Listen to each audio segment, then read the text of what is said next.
Uttaranchal university ఇది కేవలం university కాదు, మీ సక్సెస్ స్టోరీకి చిరునామా. నమస్తే, వెల్కమ్ టు ఐ డ్రీమ్.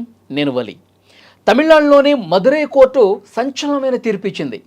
తండ్రి కొడుకుల్ని కస్టడీలోకి తీసుకొని టార్చర్ చేసి కొట్టి చంపేశారు అన్న కేసుకు సంబంధించి 9 మంది పోలీసులకు ఉరిశిక్ష విధించింది. దేశం మొత్తం కూడా ఒక్కసారిగా ఈ తీర్పును చూసి షాక్ అయిపోయినటువంటి పరిస్థితి ఉంది. దీని గురించి మనం మాట్లాడదాం. ప్రస్తుతం నాతో పాటు స్టూడియోలో ఉన్నారు హైకోర్టు అడ్వకేట్ శివకుమార్చారి గారు. సార్తో మాట్లాడదాం. నమస్తే అండి.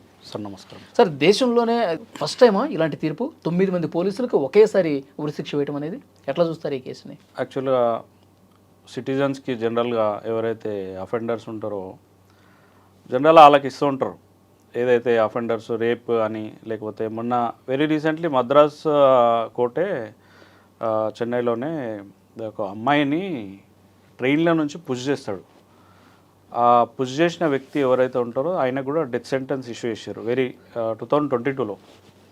తర్వాత పోలీసులకి ఏదైతే డెత్ సెంటెన్స్ ఇష్యూ చేసిన సీన్ ఏదైతే ఉందో అది దీంట్లోనే ఈ యొక్క అఫెన్స్ని మనం చూస్తూ ఉన్నాం ఈ ఇయర్లో.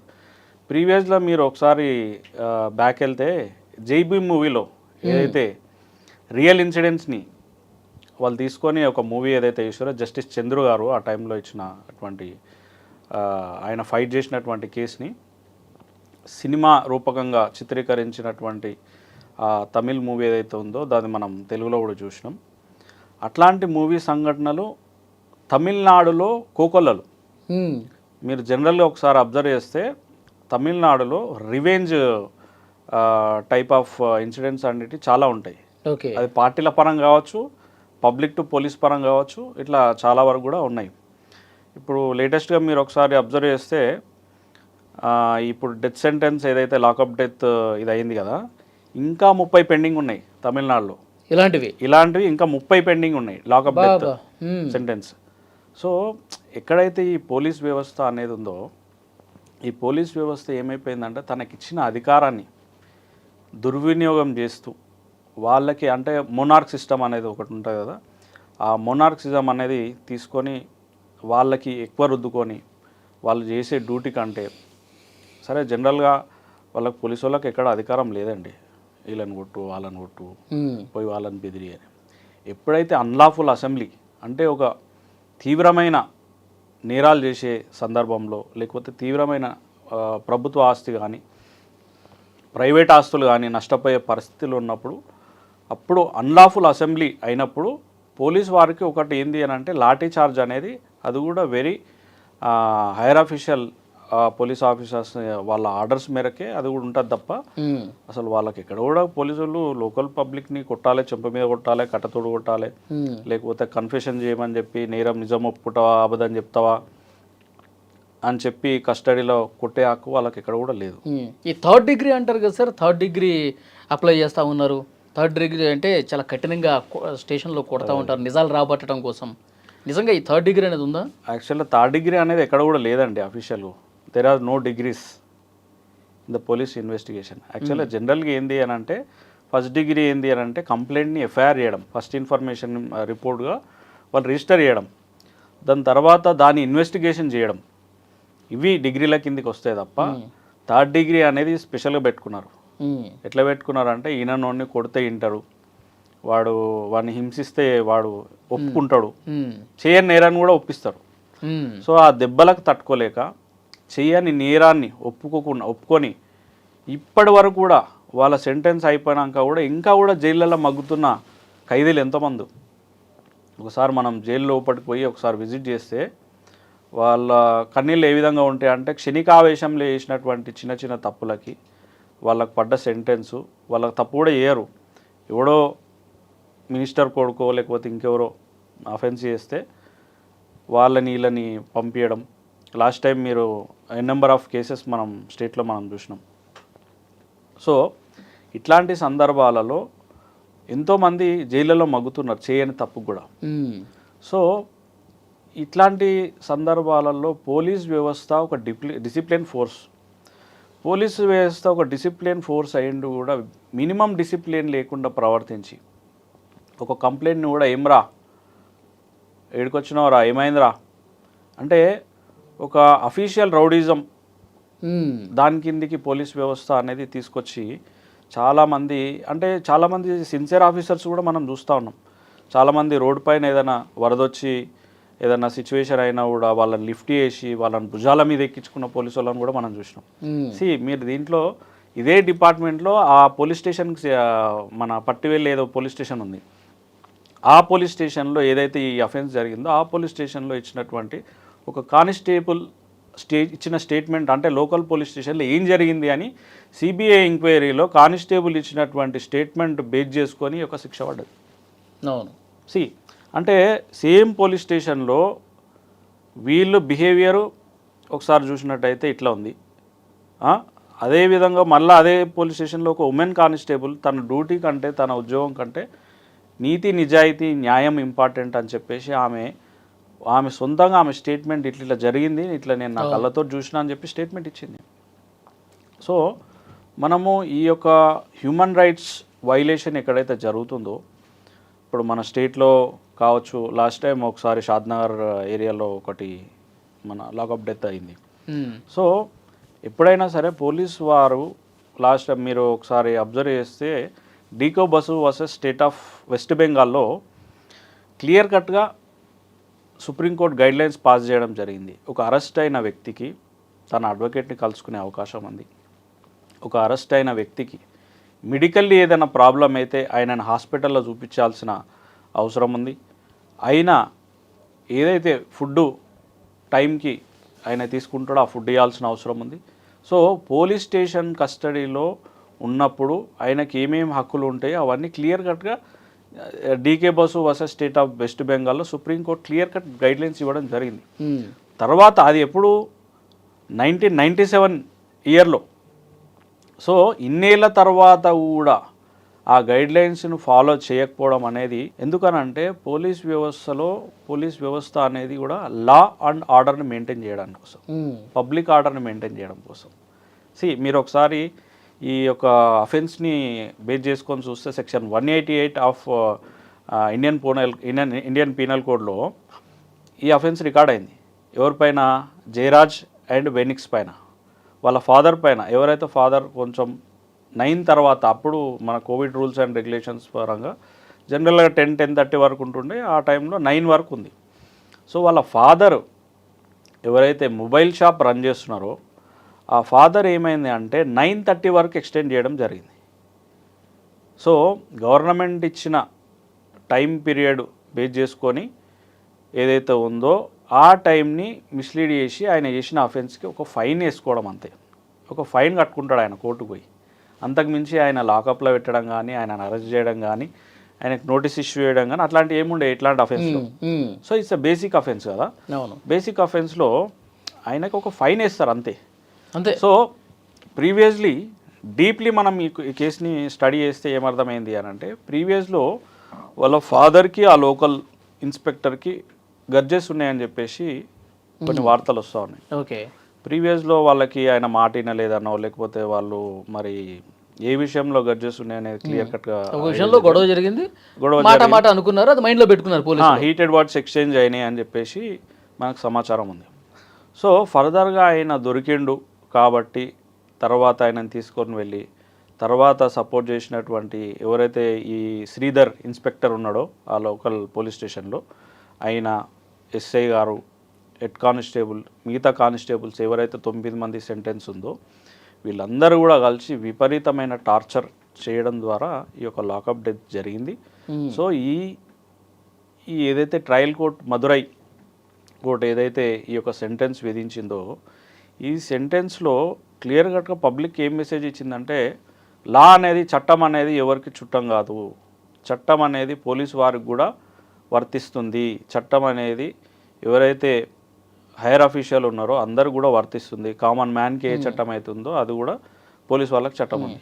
ఈ చట్టాన్ని అమలు చేసేది మేమే, అంత మన చేతుల్లో ఉంది, మన అడిగే నాదుడు ఎవడు లేడు, ఇలాంటి మైండ్ సెట్ కొంతమంది పోలీసులకు ఉండొచ్చు సార్, అందుకే ఇంత దారుణంగా బిహేవ్ చేశారు. అంటే దీంట్లో ఏంది అని అంటే, ఎప్పుడైతే పోలీస్ పవర్ వాళ్ళకి కొన్ని పవర్స్ ఇచ్చారో లోకల్ పబ్లిక్ ఆర్డర్ని కంట్రోల్ చేయమని చెప్పేసి, ఆర్డర్లో యూనిఫామ్ వేసుకున్న తర్వాత ఏదైతే కామన్ మ్యాన్ ఇక కష్టపడి రన్నింగ్ చేసి మెడికల్ ఎగ్జామినేషన్ పాస్ అయ్యి ఎగ్జామ్ పాస్ అయ్యి ఒక కామన్ మ్యాన్గా ఒక పొజిషన్కి ఎట్లయితే అవుతుండో తను ఎక్కడి నుంచి వచ్చిండు అనేది మర్చిపోతాడు.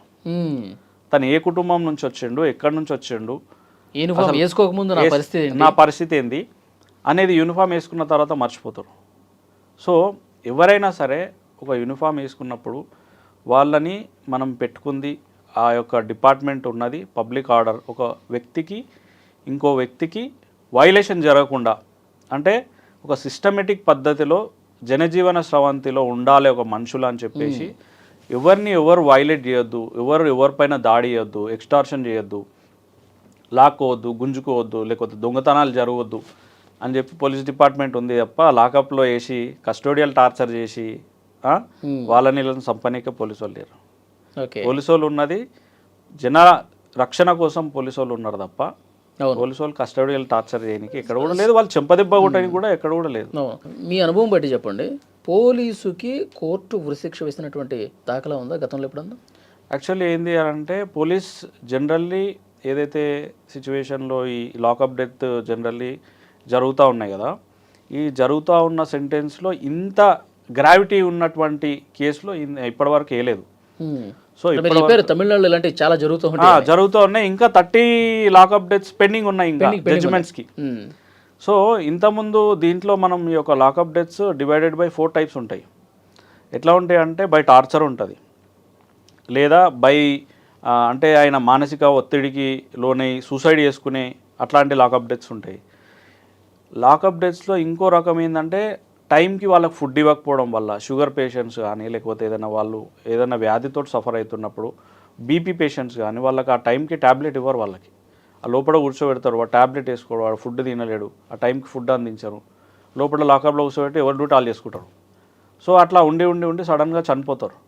సో వాళ్ళకి ఇంకేదైనా ఇప్పుడు బయట ఇంట్లో వాళ్ళని కలవనీయకపోవడం, లేకపోతే ఇంట్లో వాళ్ళని ఇంకో లాకప్ ప్లేస్ కొట్టడం, అట్లాంటివి చూసి మెంటల్లీ అప్సెట్ అయ్యి చనిపోతూ ఉంటారు. సో ఇట్లాంటి ఇది పూర్తిగా శారీరకంగా హింసించిన కేసేగా? పూర్తి స్థాయిలో శారీరకంగా హింసించిన కేసు. దీన్ని మామూలు ఏజెన్సీ ఇన్వెస్టిగేషన్ చేయలేదు, సిబిఐ దేశంలో అత్యున్నతమైన ఇన్వెస్టిగేషన్ ఏదైతే ఏజెన్సీ ఉందో అది సిబిఐ ఇన్వెస్టిగేషన్ చేసింది. దాంట్లో క్లియర్ కట్గా ప్రతి పదం చదువుతుంటే ఎవరైతే జడ్జి గారి యొక్క సెంటెన్స్ ఇష్యూ చేశారో ఆయనకి ఒళ్ళు గగులు పుడిచి, అట్లాంటి స్టేషన్లో ప్రతి పేజీలో ఇంత దారుణం ఉంది అని చెప్పేసి ఆయన ఎవరైనా జనరల్గా కూడా మన దేశంలో అటువంటి మనం డెత్ సెంటెన్స్ అనేది మామూలుగా వేయరు, జనరల్గా అది తీసుకోరు.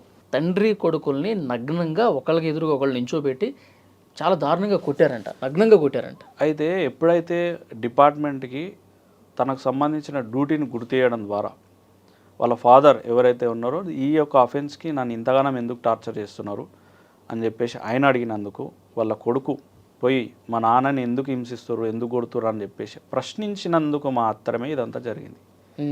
జనరల్లీ నేను కూడా ఆలోచన చేసిన ఈ పొలిటికల్ ఇన్ఫ్లుయెన్స్ డెత్ కావచ్చు, లేకపోతే ఎవరైనా ఇన్ఫ్లుయెన్స్ చేసి ఇట్లా చేసారేమో అని చెప్పేసి అనుకొని నేను రీసెర్చ్ చేసిన తేలింది ఏంటంటే ఇట్స్ జస్ట్ ఈగోకు పోయి మేము పోలీసు వాళ్ళం మమ్మల్ని క్వశ్చన్ చేసిరు వీళ్ళు అనే ఒక ఉద్దేశంతో ఇదంతా చేసిరు తప్ప అక్కడ ఎక్కడ కూడా ఇన్ఫ్లుయెన్స్ పెద్ద వాళ్ళ ఇన్ఫ్లుయెన్స్ ఉంది, లేకపోతే పలానా ఈ వ్యక్తి ఉన్నాడు, పలానా వాళ్ళు చెప్తే చేసిరనే లేదు. సో ఈ ఇన్సిడెంట్లో జస్ట్ బేస్డ్ ఆన్ ఈగో, వాళ్ళ ఈగో అనేది విపరీతమైన తారాస్థాయికి చేరి వాళ్ళ క్వశ్చన్ అడిగినందుకు నన్ను క్వశ్చన్ చేస్తావా అని చెప్పేసి ఫస్ట్ వాళ్ళ ఫాదర్ చనిపోయిన వాళ్ళు కొట్టిన దెబ్బలకి, దాని తర్వాత ఒక నైట్ టైంలో ఒక 3 o'clock ఏమో వాళ్ళ ఫాదర్ చనిపోతే నెక్స్ట్ డే ఒక 6 hours గ్యాప్లో వాళ్ళ కొడుకు కూడా చనిపోయాడు. సో ఇదంతా కనుక మనం ఒకసారి చూసినట్లయితే జనరల్లీ ఆ యొక్క చిన్న అఫెన్స్కి, ఒక ఫైన్ కట్టే అఫెన్స్కి వాళ్ళు తీసుకొని పోయి టార్చర్ చేసి ఇట్లా చేసిరానంటే ప్రతి ఒక్క పోలీస్ డిపార్ట్మెంట్లో ప్రతి ఒక్క పోలీసు కూడా తన ధర్మాన్ని ఏదైతే వాళ్ళు తీసుకున్న ప్రామిస్ ఏదైతే ఉంటుందో, ఓత్ ఏదైతే ఉంటుందో, వాళ్ళు డ్యూటీలోకి ఎక్కేటప్పుడు ఏదైతే ప్రామిస్ చేసి వస్తారో నేను పబ్లిక్ ఆర్డర్ని మిస్యూజ్ చేయను, లేకపోతే నా పవర్స్ని మిస్యూజ్ చేయను అని చెప్పేసి ఏదైతే ప్రామిస్ చేస్తారో అది వైలేట్ చేస్తున్నారు. సో నేను ఏమంటున్నా అంటే ప్రతి ఒక్కరికి ఇప్పుడు లైక్ కసబ్ లాంటి వ్యక్తికే మనము సర్వీస్ చేసినాం. ఒక అడ్వకేట్ని పెట్టి ఆయనకు కూడా ఒక ట్రీట్మెంట్ ఇప్పించేసి ఆయనకు కూడా జరిగిన గాయాలకు ట్రీట్మెంట్ ఇప్పిస్తూ ఇన్వెస్టిగేషన్ చేసిరు తప్ప లాస్ట్కి వాడు దొరికిండని చెప్పి ఇమీడియట్గా కాల్వలే.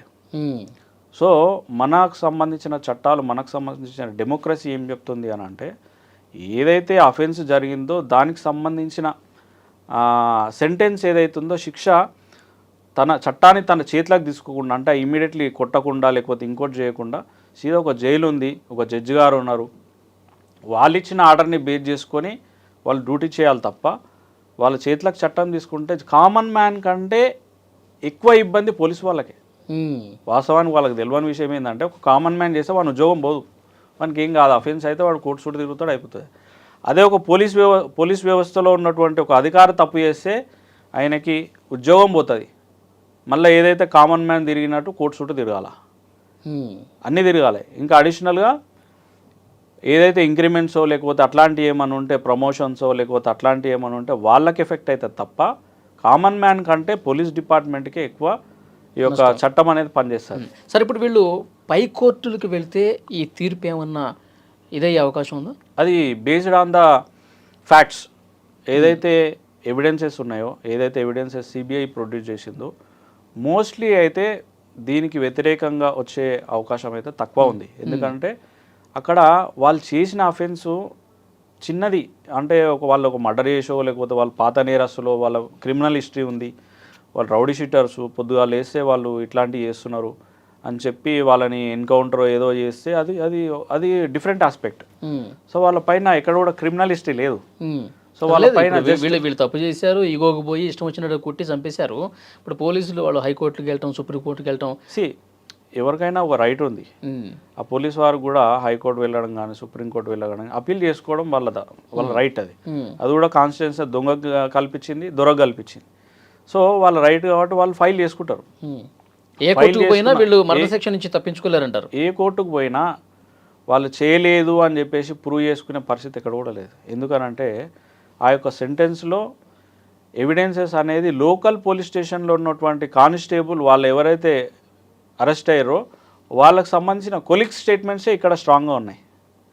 సో ఆ లోకల్ పోలీస్ స్టేషన్, ఏదైతే పోలీస్ స్టేషన్ ఈ అఫెన్స్ రికార్డ్ అయిందో ఆ పోలీస్ స్టేషన్ నుంచే చాలామంది దీంట్లో ఎవిడెన్స్లో ఉన్నారు. సో అందులో మంచి పోలీసులో ఉన్నారు, అందులో ఇట్లాంటి పోలీసులు కూడా ఉన్నారు.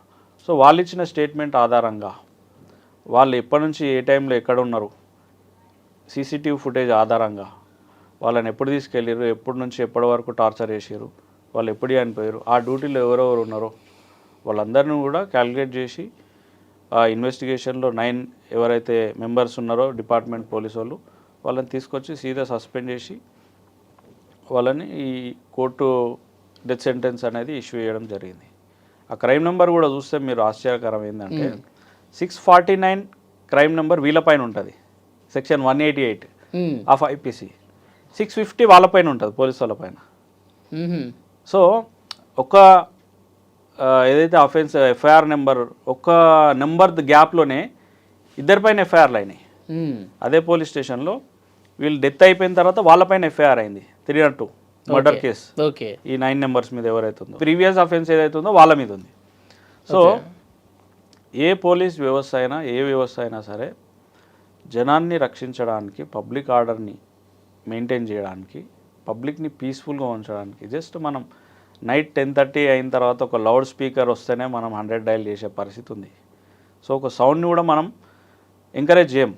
సో పోలీసులు ఇమ్మీడియట్లీ వస్తున్నారు, ఎవరైతే ఆ స్పీకర్ పెట్టినారో వాళ్ళని కూడా పట్టుకొని పోతున్నారు, లేకపోతే అవి సీజ్ చేస్తున్నారు. అట్లాంటి పరిస్థితిలో సో మరి ఇంతగానము పబ్లిక్ ఆర్డర్ని మెయింటైన్ చేసే పోలీసు వాళ్ళే ఇట్లాంటి పని చేస్తే, ఆ పోలీసు వాళ్ళకు కూడా డెత్ సెంటెన్స్ ఇష్యూ చేస్తే ప్రతి ఒక్క పోలీస్ ఆఫీసర్ కూడా గుండె మీద చేసుకొని తన డ్యూటీ తాను చేయాలి, పబ్లిక్కి రెస్పెక్ట్ ఇవ్వాలి, పబ్లిక్ని పీస్ఫుల్గా వాళ్ళు బతకనిచ్చే విధంగా నేను రక్షణగా ఉండాలనేది ఈ యొక్క అఫెన్స్ తోటి ఈ యొక్క ఏదైతే సెంటెన్స్ ఇష్యూ చేసినటువంటి మదురై కోర్టు ద్వారా ఈ పోలీస్ డిపార్ట్మెంట్ అనేది కొంత నేర్చుకుంటే బాగుంటుంది అనేది నా ఉద్దేశం.